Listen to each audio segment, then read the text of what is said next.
Noel Gallagher was, in my opinion, the greatest British songwriter of the 1990s. The man at the helm of the good ship Oasis did more than anyone else to inspire teenagers of my generation to pick up a guitar, start playing in bands and writing songs for themselves.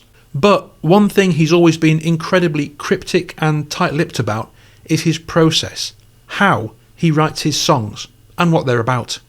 Broadly speaking, while he occasionally collaborates, he doesn't usually do co-writes. And in various interviews down through the years, he's done more than anyone I can think of to throw people off the scent of how he actually goes about putting his greatest songs together. But as someone who's been into Oasis since they first exploded into our teenage lives in the 1990s, I think I've learned enough in my 30 years as a fan to have at least some insight into how Noel Gallagher actually goes about writing songs. So today I want to share 5 of those hidden Noel Gallagher songwriting hacks with you.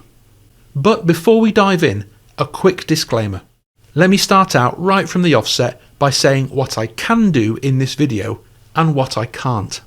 While I can outline patterns and recurring techniques in Noel's songwriting style, only Noel himself has his specific instincts and taste when it comes to selecting the right chords, melodies and lyrics. That part of the songwriting recipe is something that no one can accurately reproduce or turn into a formula. And that's because it's simply just an intrinsic part of his personality. So don't expect to watch this video, find some secret code and then go on to immediately write the next Don't Look Back in Anger. This is not a get-rich-quick scheme for songwriters. So that's what we can't do.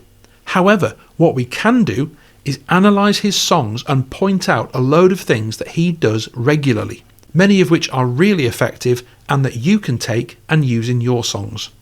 Noel is known as someone who does kind of pinch things from other artists that he particularly likes and uses in his own work, so I suspect he probably would have no problem with young people today seeing his stuff and doing the same thing. So today I'm going to outline 5 songwriting hacks based on Noel Gallagher's songwriting work with Oasis, particularly in the 1990s. Some of these will be fairly straightforward and very useful to people who are just setting out on their songwriting journey, but others much less so. So first up, we're going to start with an easy one: refrains. Put in its simplest form, when writing songs, Noel Gallagher quite often structures his songs like this: 2 lines that change every verse, followed by 2 lines that stay the same every verse. Now all 4 of those lines are the verse, but the last 2 are the refrain. Here's a few examples for you. I would like to leave this city, this old town don't smell too pretty. First 2 lines change every verse. I can feel the warning signs running around my mind. Second 2 lines, same every verse. Here's another one. Today is gonna be the day that they're gonna throw it back to you. By now you should have somehow realized what you got to do. First 2 lines, different every verse. I don't believe that anybody feels the way I do about you now. Second 2 lines, the same every verse. Here's another example of refrains, but this time the refrain is on line 2 and 4 instead of 3 and 4. How many special people change? How many lives are living strange? Where were you while we were getting high? There's the first refrain, line 2. Slowly walking down the hall, faster than a cannonball.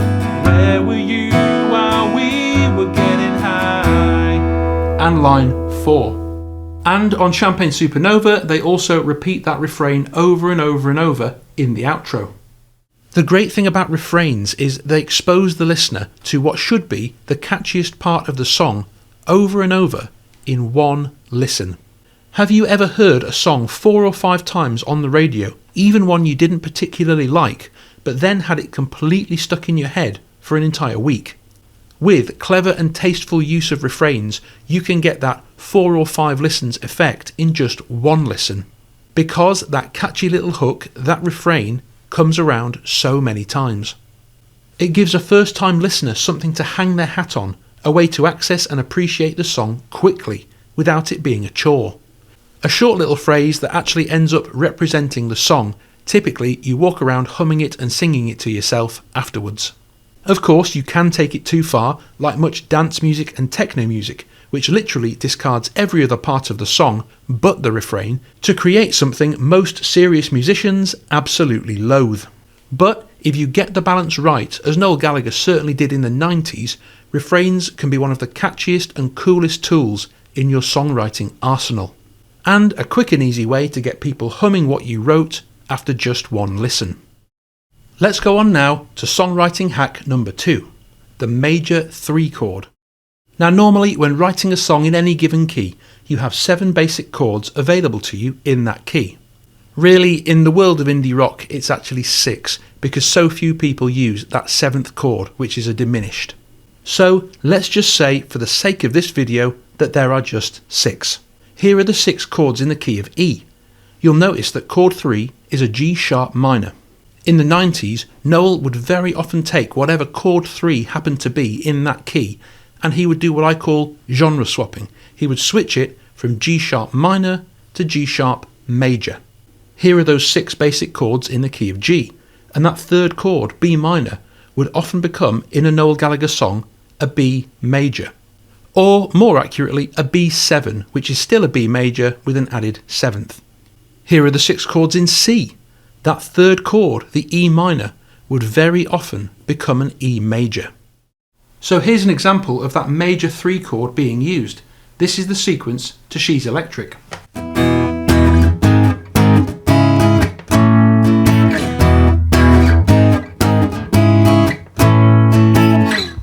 Just listen to how Oasis-y that sounds.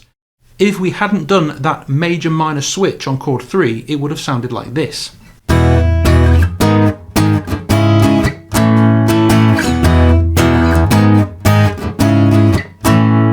I don't like that as much. That's a lot more kind of melancholy.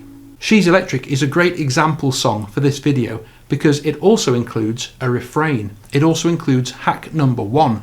She's electric, she's in a family full of eccentrics. She's done things I'd never expected, and I need more time. I need more time is the refrain. Noel does the exact same thing in Digsy's Dinner, which is in a different key again. Here, instead of going A to C sharp minor, that's the minor 3 chord, he goes.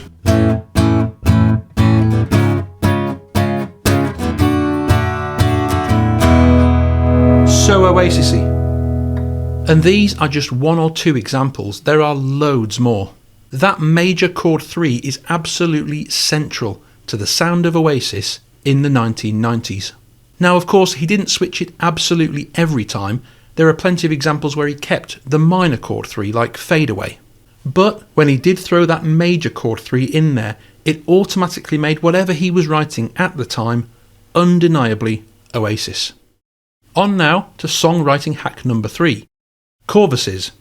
Many of Noel Gallagher's songs do conform to the usual verse, bridge, chorus setup.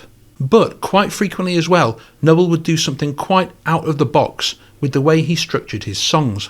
In the world of rock, indie, pop, and most mainstream forms of music, as a broad general rule, the lyrics to verses often change every time you come to a new verse.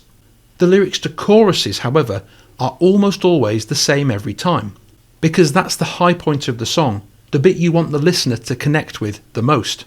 Some of Noel Gallagher's songs from the 90s, however, break this rule in a really interesting way.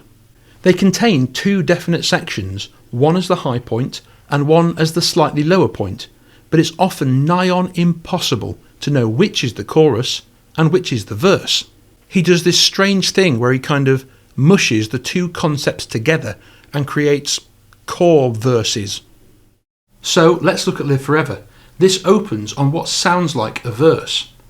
Maybe I don't really want to know how your garden grows, 'cause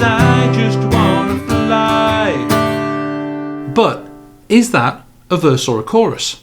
I ask that because that is the repeated section of a song like a chorus typically would be. And the lyrics never change. Every time that section comes around, the lyrics are the same, again, like a chorus. So is he just opening the song on a chorus instead of a verse? What's he doing here? I'm not sure we can call this a chorus because the next section is the big section, and it's the one that contains the line, "You and I are gonna live forever," after which the whole song is named. Maybe I just wanna fly, I wanna live, I don't wanna die. Maybe I just wanna breathe, maybe I just don't believe. There you can hear the melody goes up as it would in a chorus, and it finishes with "You and I are gonna live forever," the main hook of the song. But I'm not sure we can call that second section the chorus either. It's much more focused on E minor than G, it seems to go down tonally. Honestly, it's a bit confusing. We could look at some of Noel's handwritten lyric sheets and say that's a chorus, that's a verse, but that's not the point here. The point is that these sections don't properly function as a verse or a chorus. They're actually a mix of both, and it really works. Loads of other Oasis songs do this as well. Whatever is a great example. I'm free to be whatever I choose, and I'll sing the blues if I want. And so we have these things that I call core verses. They are the high point of the song, but they function like verses and choruses. After these core verses, the song usually then goes down into what I'm just going to call a bridge, which is almost always in a more low-key minor groove than the core verses. Up in the Sky is another song that does the exact same thing as well. And another song that does this is, once again, She's Electric. The opening part to that song is the most upbeat major sing-along section, but the lyrics change every time. What's a verse in any of these songs, and what's a chorus? These unconventional verse-chorus hybrids are a cool way of writing songs and breaking the usual predictable mould, structure-wise. And now we move on to technique number 4, tension bridges. We've just looked at how Noel would sometimes get a bit outside the box when it came to song structures. Now we're going to look at what he did on songs with a more predictable, standard verse-bridge-chorus layout. Many of the biggest Oasis hits were written in the verse-bridge-chorus way, and in these songs, Noel almost always seems to follow a specific set of rules about the mood each section needs to convey. Verses were typically about establishing an easily accessible groove, setting out your stall and getting heads bobbing. The verses were the parts that usually contained refrains. Bridges were all about building tension and creating anticipation, using chords and melody to weave a sense of a growing crescendo which doesn't ever resolve until we hit the chorus, which is the big climactic sing-along where all that tension is resolved. The melody typically goes up and there's this massive anthemic sense of everyone singing their hearts out on the terraces. So what he does on verses and choruses is fairly straightforward. Listen to how Noel creates this dark, brooding atmosphere with the verses from the master plan. Take the time to make some sense of what you want to say, and cast your words away upon the waves. Major 3 chord. Here's another great example from Roll It Over. I can give 100 million reasons to build a barricade.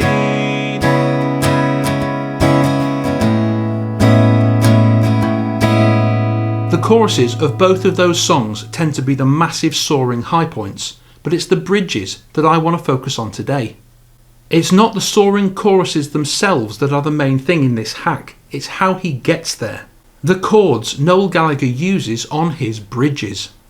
What he tends to do is to avoid any sense of having arrived.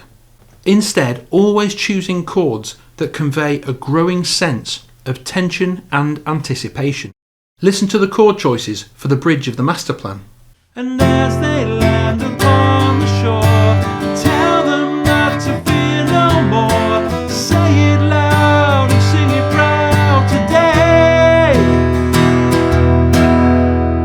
Did you notice how in the chords there he avoided playing chord 1 or chord 6? There's no C and there's no A minor. Those are the two chords you might play there to create a feeling of resolution, a feeling of conclusion. In the bridges, he doesn't allow that feeling. It's all about building tension. We see exactly the same thing in the bridge of Roll It Over. Does it make it alright? It doesn't make it alright. The tension doesn't resolve until the first chord of the chorus. Look at the song Morning Glory as well. This is another great example about how Noel chooses chords to create tension. Morning Glory is in G, also known as E minor, so to create a sense of resolution, you'd hit a G or an E minor. Listen to the bridge and how he avoids those chords at every possible turning. Need a little time to wake up.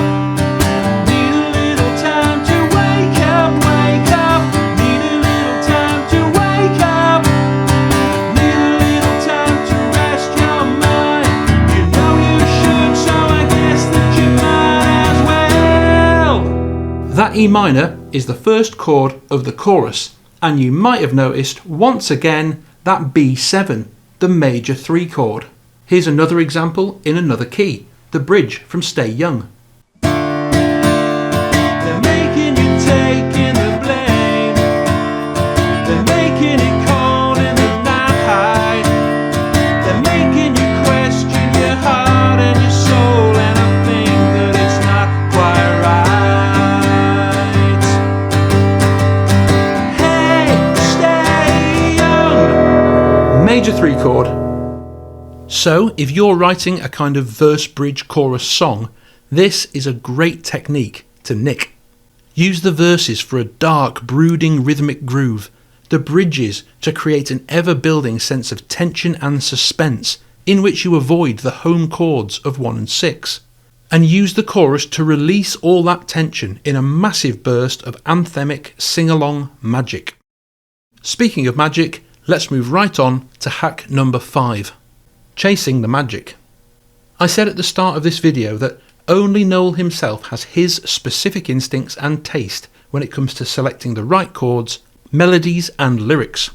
That's something no one can accurately reproduce or turn into a formula because it's simply an intrinsic part of his personality.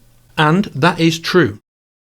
However, I can tell you one thing that I think he does to inspire himself, learn from the greats who went before him, and come up with at least some of his fantastic melody ideas. Noel Gallagher is a self-described musical magpie, someone who looks for things he likes in other people's work. And it's my belief that firstly, he's listening to music constantly, and secondly, that he's always listening out for songs that have got the magic, for songs that somehow tapped into something that intrinsically works, something that moves him as a listener. For example, I think he listened to Uptight by Stevie Wonder and thought, bloody hell, that's an absolute tune. How did Stevie do that? I think he sat down with his guitar, learned the song, figured out the bit that had the magic, the bit that captured him as a listener, and decided to use it in a song of his own. That song, as many people know, was Step Out, and of course he got sued because it was too similar and ended up having to list Stevie Wonder as a co-writer.